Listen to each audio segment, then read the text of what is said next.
Okay, so today our topic is lingua franca. What is lingua franca? Lingua franca is described as a language serving as regular means of communication between different linguistic groups in a multilingual speech community.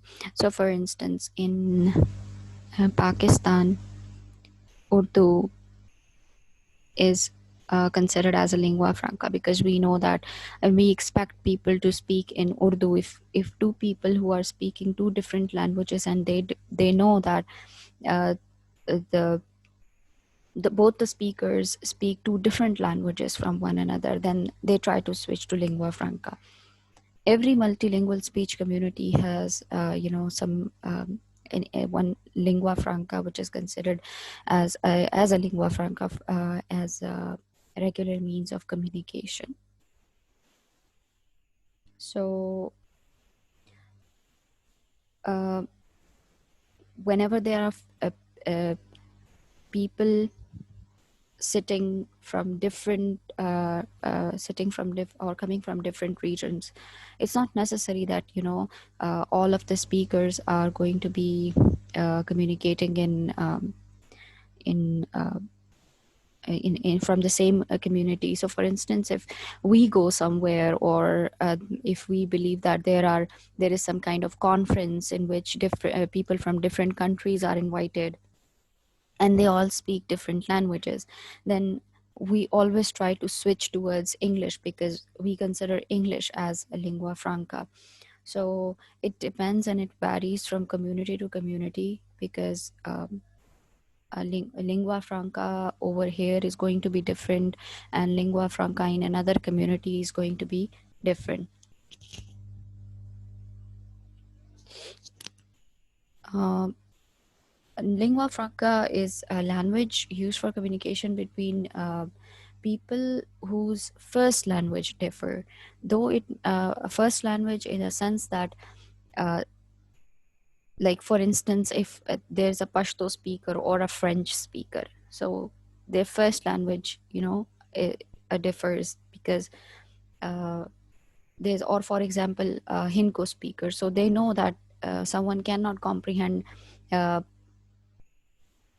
if they both cannot comprehend or understand one another in their own native languages, then they would switch towards, or their first languages, then they would switch towards lingua franca.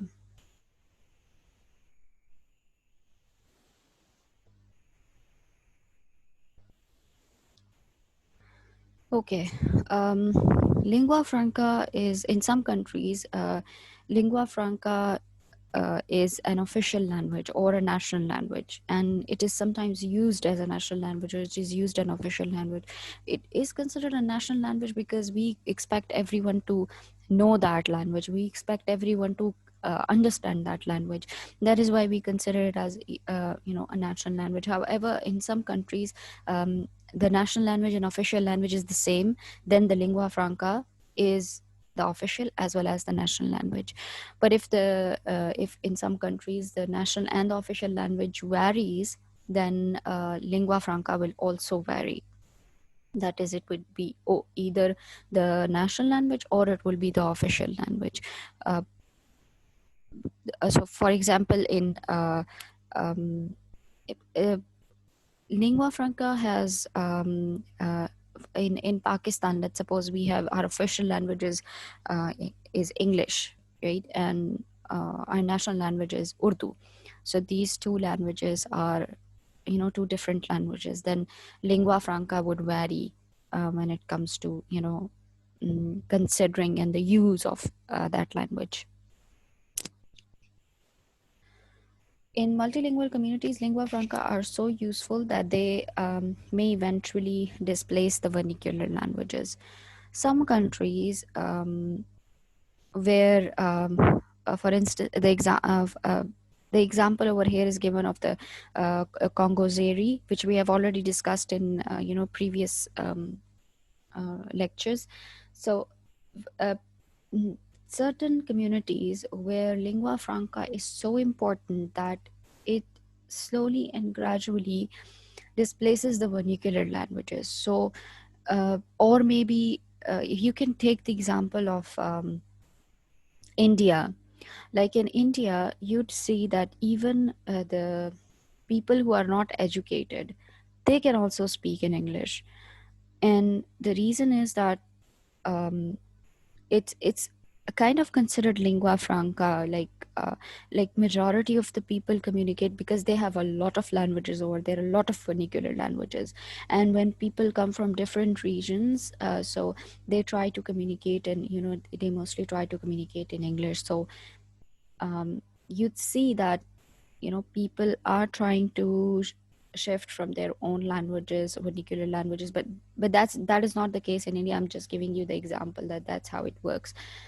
In like in certain countries, they try to shift from, we have discussed language shift, so they try to shift from those languages to vernacular languages, their own languages, to the lingua franca, because they know that lingua franca is understood by everyone. So, and lingua franca is useful in that sense because they are giving them a lot of benefits, jobs, and you know um, a lot of other things. So then, when a lot of other benefits, so that is why they shift from their vernacular languages to lingua franca. However, lingua franca is normally developed initially as a trade language. So you might know about this language, as you might have studied that Urdu is a mix of a lot of languages. And you might have heard, or you have studied in Urdu in schools, that it was considered as Lashkari Zaban, right? So it means that it was developed, it was developed, lingua franca was developed because there were different speakers, and they all couldn't understand one another, because they all were speaking different languages. And that is why um, it developed as a common language, which developed as Pigeon, and then later on it became Creole. We're going to discuss it in detail, but lingua franca is often developed as initially as a trade language. So trade language means that it is used for economic factors, and a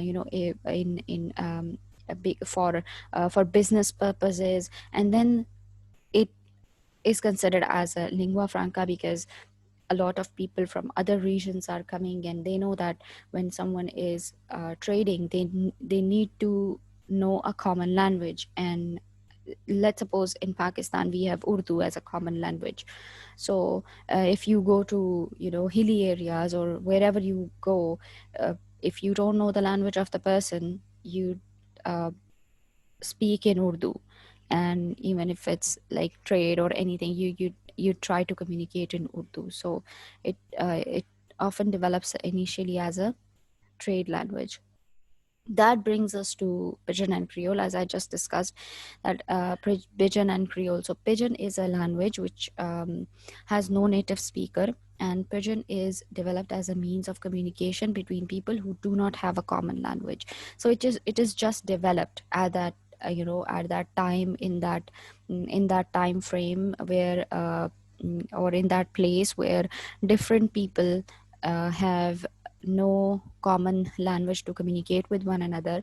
And they uh, uh, they develop a language just just to communicate with one another for whichever purpose they have combined together. So if they have gathered for the purpose of trade, then which is majority of the times the case, then it is developed for the trade purpose. But then if they have gathered together for war, so then it is maybe it's the battlefield in which the language was created. So then it is it serves that purpose. So in it that Pigeon is actually developed um, when different languages, two or different groups of speaking different languages are communicating in a situation where there is a third dominant language. So in that in that domain, in that space, and in that time, pigeon is uh, created.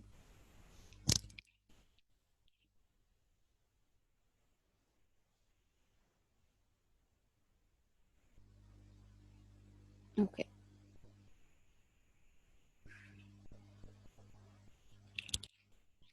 There's this one point regarding pigeon that, uh, as we've already discussed, that when we speak languages, we have some kind of affinity towards that language, and we have studied those scales or dimensions.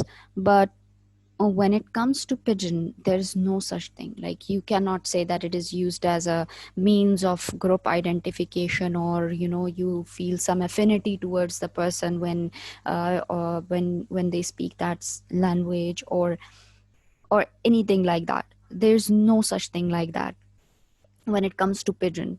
So when pigeon is developed for certain reason, and those uh, those functions that it performs are very narrow. Like, it performs very narrow functions, and therefore it is used only for that purpose.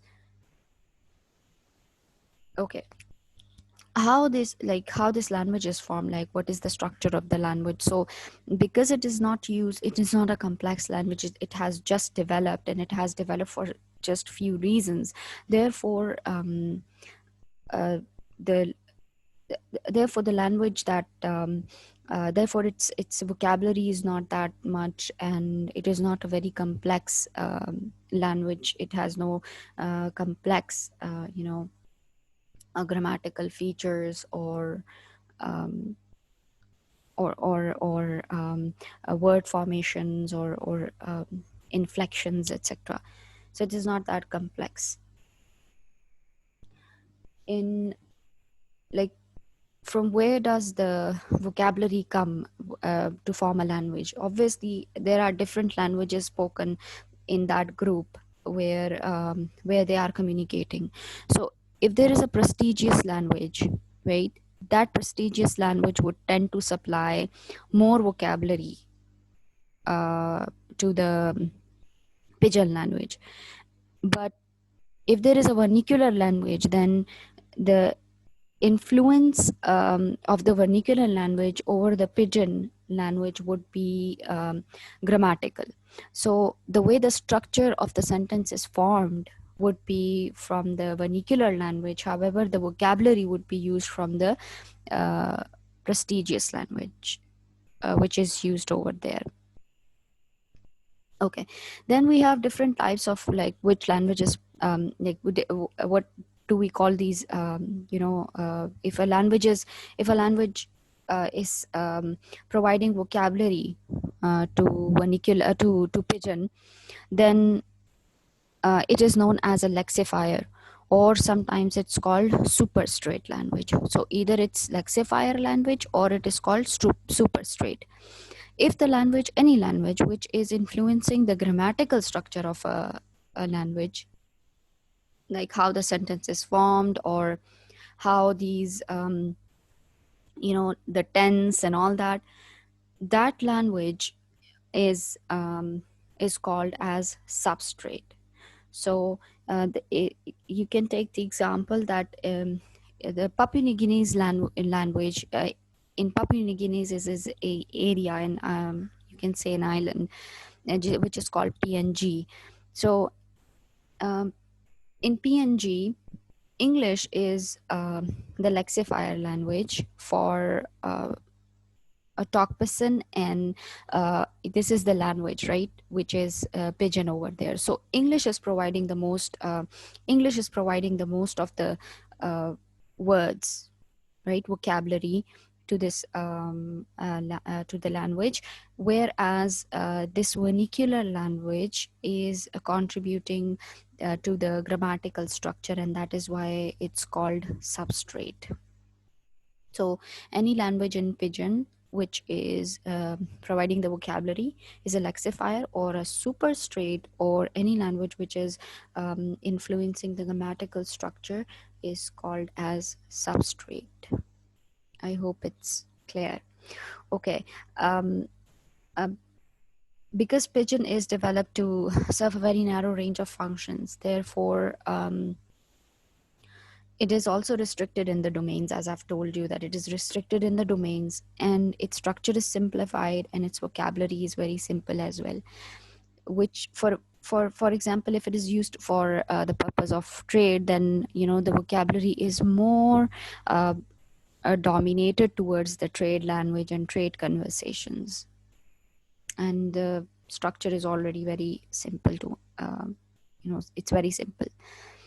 Then uh, this pigeon, as I've already discussed, that pigeon languages do not have high status or prestige, and people do not have any kind of um, affinity towards the language. However, if anyone who is not aware of that pigeon language, and when they speak or read that speak that language, then they often consider that language to be ridiculous, because it's the mix of so many other words, and you can understand few words, and then you feel like it's it's something very ridiculous. So that's why people don't have um, really you know affinity towards the language. To sum up, pigeon is it is used in restricted domains and functions. It has a simplified structure compared to the source languages.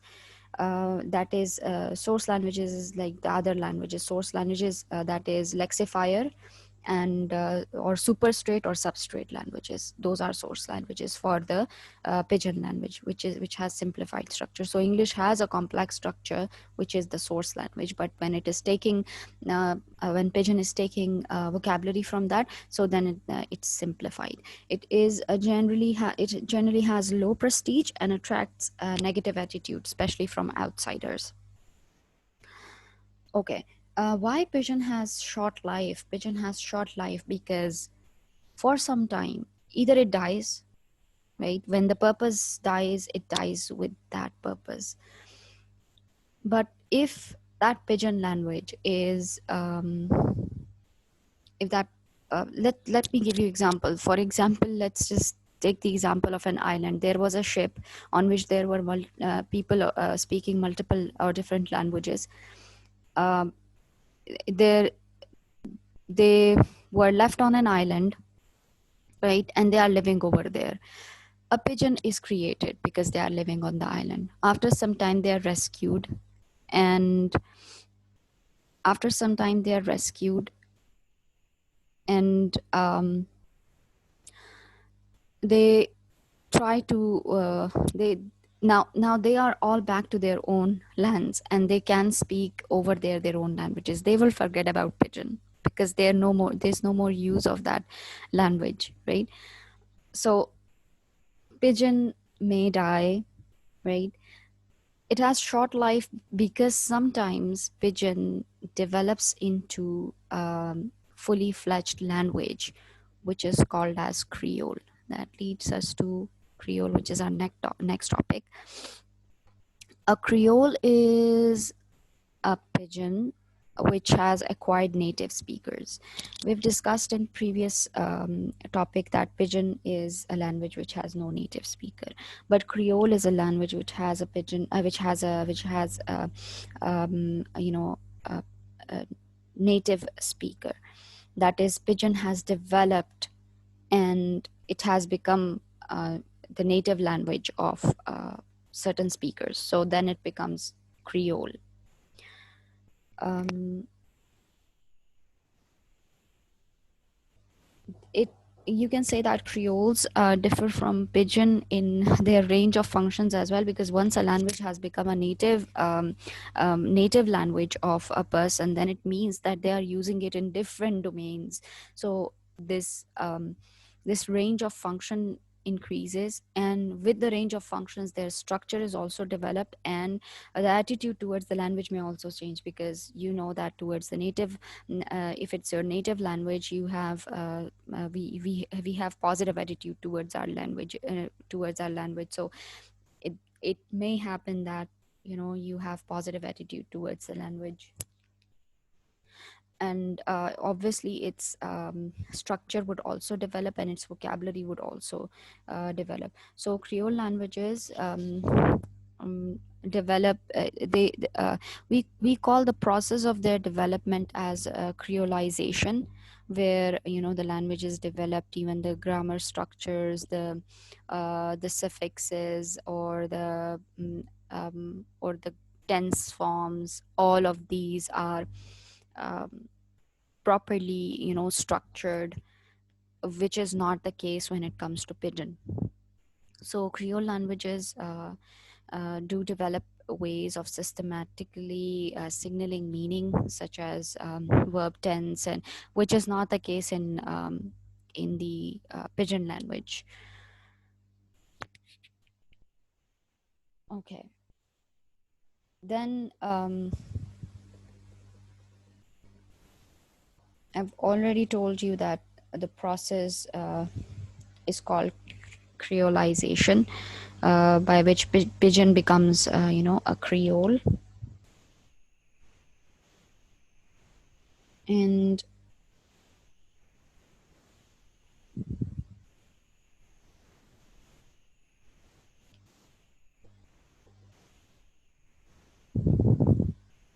okay, once a pigeon has developed, it can be used for all the functions of any language, that is politics, because the domains are more vast. And when the domains are vast, it means that any ordinary language, the way any ordinary language is used, it will also be used for those all purposes. So it becomes a language. But when a pigeon becomes creole, that um, that that time it's called creole, which is like a step towards becoming a full-fledged language with proper structure and all, grammar. And obviously the way we have attitudes towards any other language, we also have attitude towards creole as well. But there's this one point that I would like to discuss over here, is the decreolization.